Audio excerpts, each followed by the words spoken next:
At some point, you notice something that can be hard to admit. Life feels smaller, not in a dramatic way, not like something was taken from you, just less expansive than it used to feel.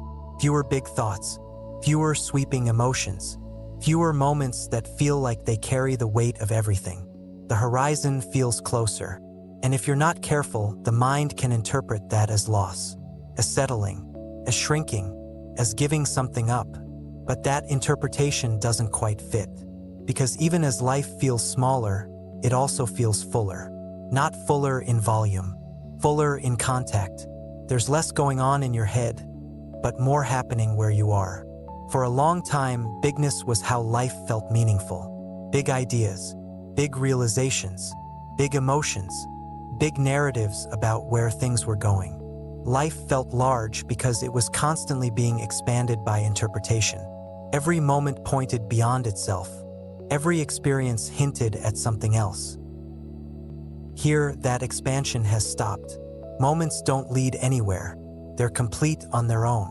That's why life feels smaller. It's no longer inflated by projection. But what's left is density. Presence without commentary. Experience without translation. You're closer to what's actually happening.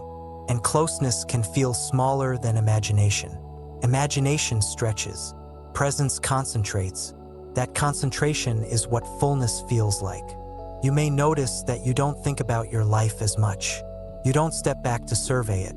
You don't zoom out to see where you are in the bigger picture. You're just inside it. Inside conversations. Inside tasks.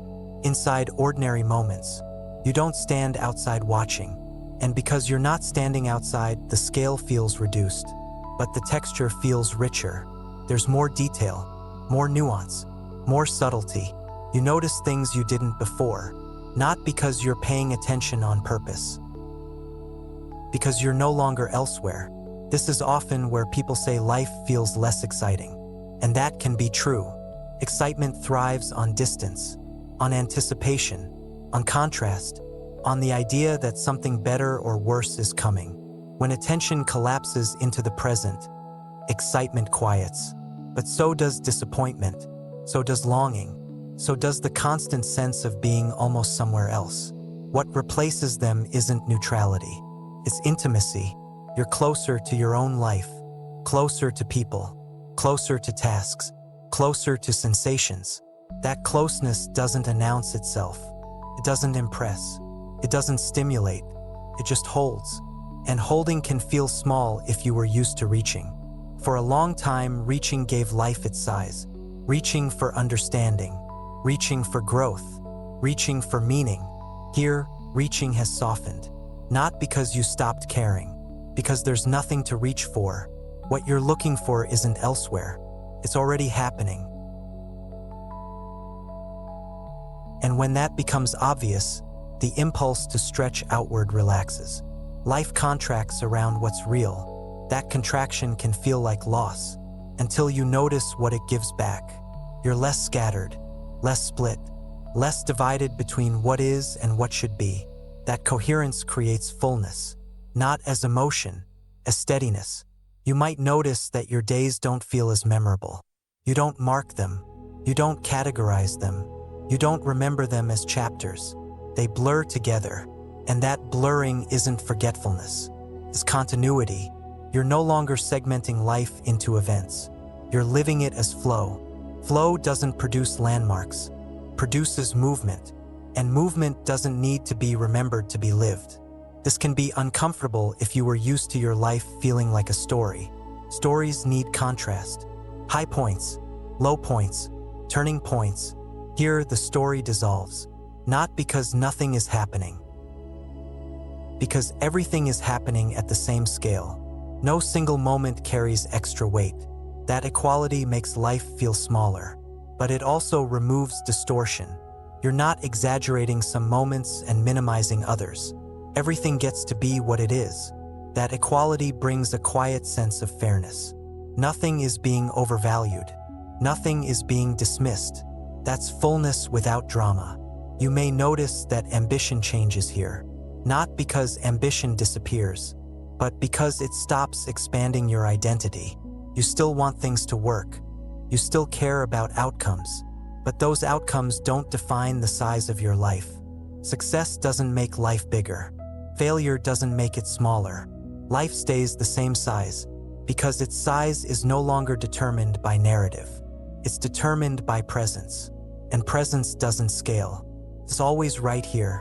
This is often where people worry they've become less alive, because aliveness was equated with intensity, with movement toward something, with the feeling of being pulled.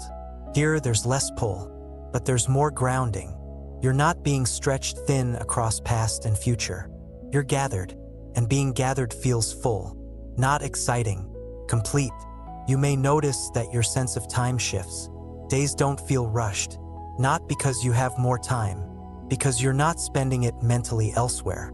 You're not rehearsing conversations that haven't happened. You're not replaying ones that already did. You're not projecting yourself into imagined futures. So time doesn't feel scarce. It feels used. That usage doesn't require productivity. It requires presence. And presence fills time differently than thought. Thought expands time by fragmenting it.